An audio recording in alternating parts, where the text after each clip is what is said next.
Μακάρι να είχα περισσότερο χρόνο και την ευκαιρία να σας γνωρίσω όλους από κοντά. Επειδή όμως αυτό δεν μπορεί να συμβεί, αποφάσισα μέσα από αυτό το βίντεο να συστηθώ.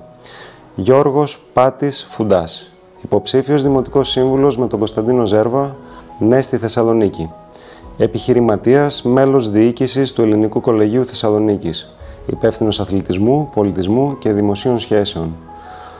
Πανελληνιονίκης, Βαλκανιονίκης και μέλος της Εθνικής Ομάδας Αντιπτέρησης, πρωταθλητής αντιπτέρησης, δηλαδή μπάντμιντον. Έχω πάρει μέρος στους Ολυμπιακούς Αγώνες της Αθήνας.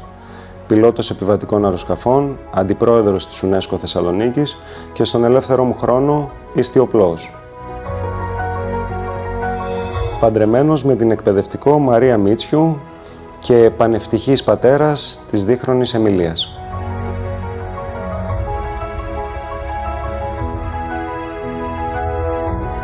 Θεσσαλονίκη θέλει ατζέντα, Θεσσαλονίκη θέλει όραμα, αλλά πάνω απ' όλα θέλει δουλειά.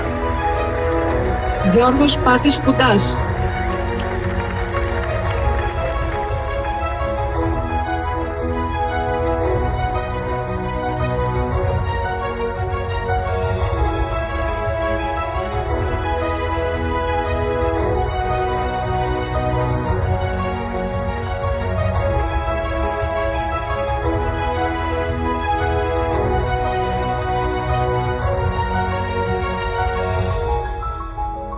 Διεκδικώ την ευθύνη να δουλέψω σκληρά για την πόλη μας. Αυτή είναι η δική μου αλήθεια και είναι πολύ συγκεκριμένη.